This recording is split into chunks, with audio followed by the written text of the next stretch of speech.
Despicable Me 3 is written by a duo, Cinco Paul and Ken Dario.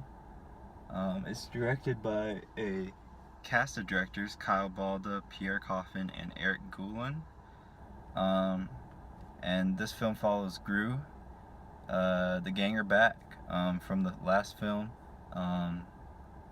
in which Gru was persuaded by the family dynamic and the children to be a more noble man.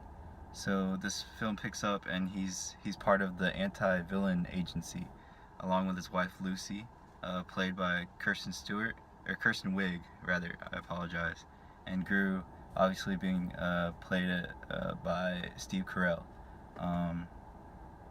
And their first mission, it starts out the film in the exposition that they are tasked with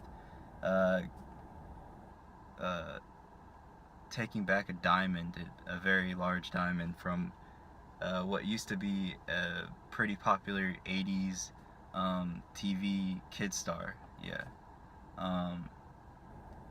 But now he's got a vendetta against Hollywood, the whole industry, because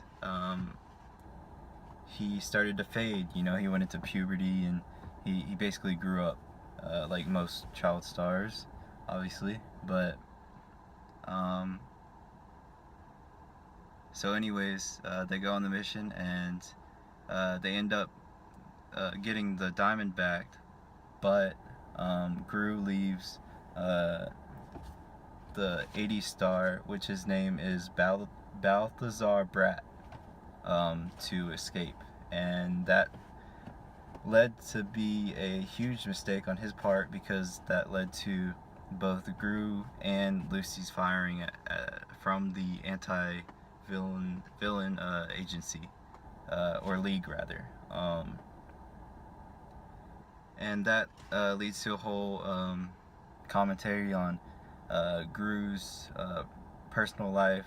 It's in shambles, and then all of a sudden, to boot all that, he gets a call from his mother tells him that he's got a twin brother, apparently, that he's never known about, and his name is Drew, also played by Steve Carell. Drew is basically the total opposite of Gru, being the juxtaposition that the film was going for. He's wealthy, he's got long blonde locks, save the unathletic build. He's basically the total opposite persona, the charismatic, charming guy that Gru wants to be. But under that, Drew he wants to be Gru. He wants to be villainous, and his father felt Drew was unworthy of that. So you got that dynamic, and the film tends to focus on that. And then there's the family dynamic as well. So yeah, the film focuses on that dynamic, as well as the 80s film star, Balthazar Bratt. He is attempting to destroy Hollywood, as well as Lucy's personal struggles of being a mom. So you can already tell this film is, unfortunately, pretty scatterbrained in that aspect. Narratively, it's trying to do too many things at once, and you can feel it from the very get-go. Even though it wants to do it wants to comment on Gru's personal, life struggles, it veers off pretty quick, and the pacing is kind of all over the place, and it wants to do a lot of things. And then the minions are there too, so they have to do jokey fun time with minions. But yeah, and then the tonally it felt off. Um, in the first one, it was endearing, it was charming, and it was surprisingly witty. The way it could balance the age groups it was targeting, and it had some smart stuff in there.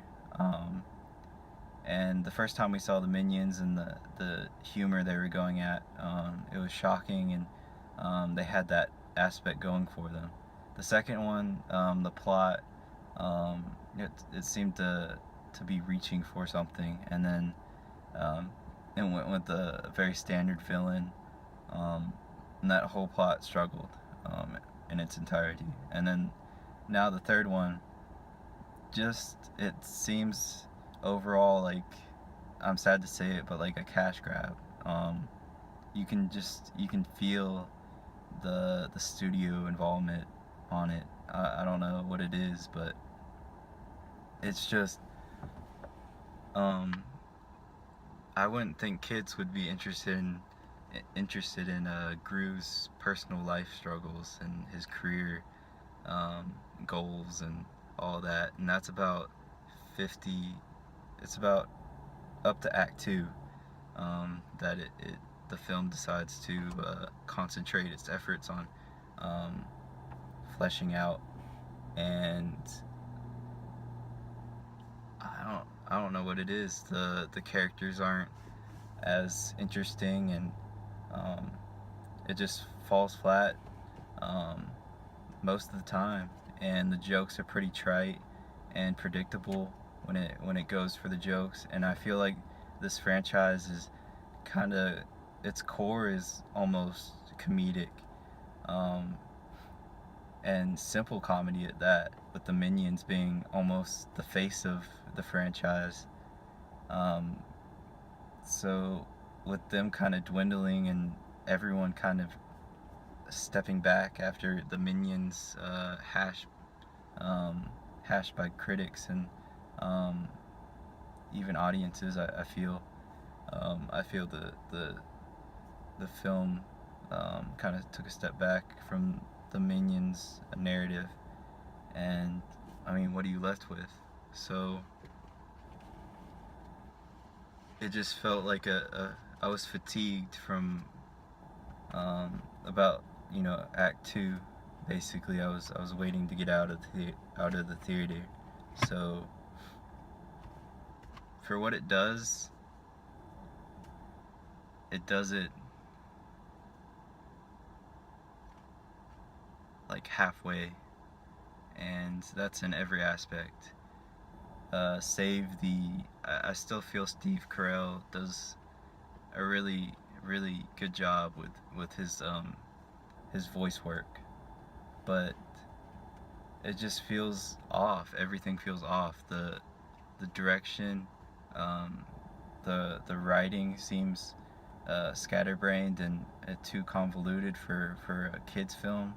The tonal uh, inconsistencies are all over the place, and then the audience targeting, um, it just, who are they going for? And then to boot that, the '80s film star Balthazar Bratt, he's played by a South Park actor, and you can almost hear like a South Park like episode coming on a little bit, um, as well as the soundtrack behind him.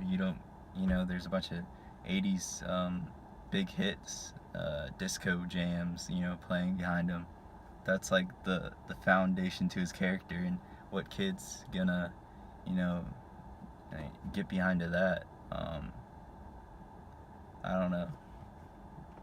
There's not a lot of excitement in this film. Um, so I'm gonna give it a C minus. It was safe. It was predictable. Um, Half-hearted. Um, Tonally inconsistent. Uh, the targeting was all over the place. Uh, the voice work, save Steve Carell, was felt half-hearted as well, and I feel this film is just fading. This whole franchise is fading as well, and it is what it is.